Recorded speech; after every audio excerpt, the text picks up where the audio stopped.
राजकीय विषय आहे.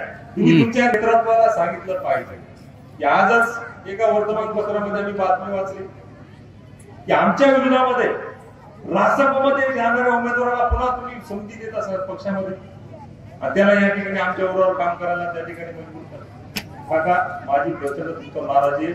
तुम्ही माजी आमदार राहिलेले, तुम्ही लोकसभेचे शिवसेनेचे समन्वयक आहेत, तुम्ही विधानसभेला या ठिकाणी रात्रंदिवस माझ्यासाठी काम केलेले, ते तुम्ही रोखायला पाहिजे होतं. या माताचा एकनाथ सॉरी व्यंकटराव तुम्ही जिल्हा तुम्हाला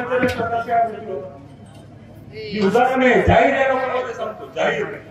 परवाच्या सकाळी मी अजितदादांकडे गेलो होतो आणि अजितदादांकडे मी दिदीच्या विरोधात उभं राहिलेले वंचितचे उमेदवार आणि काही आपले जुने सहकारी शिवसेनेचे आभारी माफ करा आम्ही राष्ट्रवादीचे ज्यांनी आम्ही आमच्यासोबत काम केलेले आम्ही त्यांना घेऊन गेलो होतो. दादा यांना आमच्या पक्षामध्ये आपल्याला घ्यायचंय, जिंतूरमध्ये आपलं संघटन कमी आहे, यांना आपल्याकडे यायचंय आणि आपण यांना घेऊया. दादांनी काय बोलले असतील का, अपेक्षा काय बोलले असतील? मेघनाला विचारलं, शपथ मेघनाला विचारलं का? मी त्यांना सांगितलं की त्यांची जिम्मेदारी माझी आहे, मी त्यांना बोलतो, त्यांना पटवतो, आपलं संघटन वाढलं पाहिजे म्हणून आपण त्यांना त्या ठिकाणी संधी दिली पाहिजे. दादा अशा पद्धतीचा विचार करतात, मेघनाला विचारलं का? तसं तुमच्या पक्षाच्या नेतृत्वानं विचारलं पाहिजे ना. तुम्हाला विचारला का, विचारला काय ना घ्यायचं का नाही घ्यायचं, ही एक दुर्दैवी परिस्थिती काका आहे.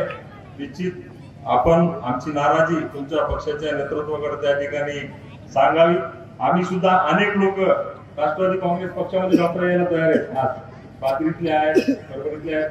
पण काही आचारसंहिता आम्हाला दादांनी सांगितली की आमच्या तिघांच्या वतीने ठरलेले माहितीमध्ये आदरणीय देवेंद्र फडणवीस साहेब आहेत, आदरणीय एकनाथ शिंदे साहेब, आदरणीय दादा आहेत, की पक्षात जर एखाद्या नेत्याला घ्यायचं असेल तर तिघांची संमती असणं आवश्यक आहे. कोऑर्डिनेशन समितीमध्ये, समन्वय समितीमध्ये त्या प्रत्येक नावाची चर्चा झाली पाहिजे. कुणाला घ्यायचे, एकदा ग्रीन सिग्नल मिळालं तुम्ही घ्या. आम्ही काही कारणास्तव आमच्याकडे येणाऱ्या नेत्यांना थांबवलं आणि तुम्ही या ठिकाणी आमच्या विरोधात लढलेल्या लोकांना त्या ठिकाणी गेले. आणि ते नेते ज्यांनी आजपर्यंत या जिल्ह्यामध्ये अनेक दिग्गज नेते होते, अनेक दिग्गज आजही आहेत, बोर्डीकर साहेब आहे, सुरेश वरपुडकर साहेब आहे, आदरणीय बंडू जाधव आहे, आदरणीय बाबाजी साहेब आहे, आदरणीय अनेक लोक आहेत. कधी कोणावर टीका करत नाही. माझ्यासारख्या कार्यकर्त्यांचे अनेक टीका केली. शपथ म्हणून जाधव एवढा टीका केला तुम्ही आता भाषण वरपुडकरांवर टीका आम्ही त्या ठिकाणी त्यांच्याकडून घेण्यासारखं एवढं की त्यांनी आजपर्यंत कधी माझ्या टीका केली नाही किंवा कुठल्या कार्यकर्त्यावर टीका केली. परंतु हे कालचं पट्ट राष्ट्रपती आणि अशा पद्धतीची टीका करायला रडायले काय, रडल्यासारखं बोलायला काय, धोका काय दिला म्हणाले, पाठीत खंजीर खुर्चीला काय म्हणजे निवडणुकीतले विषय होते, निवडणुकीतले विषय होते. पण होऊन गेलं तर हा इथं आता खेळाकडीला ऊस काढायचा नाही, आणायचा नाही किंवा जुने उकडे उकरायचं काम नाहीये. पण झालेली घटना काका तुम्ही त्या ठिकाणी सांगितली पाहिजे की त्यांनी अनेक आरोप माझ्यावर त्या ठिकाणी केले, अनेक केले. मी सर केलं, मी त्याचं नाव तरी घेतलं का? मी रात्रंदिवस माझ्यासोबत होते, दादासाहेब होते, साहेब होते, अनिल भाऊ होते, आपण रात्रंदिवस प्रचार केला. कधी त्याचं नाव तरी काढलं?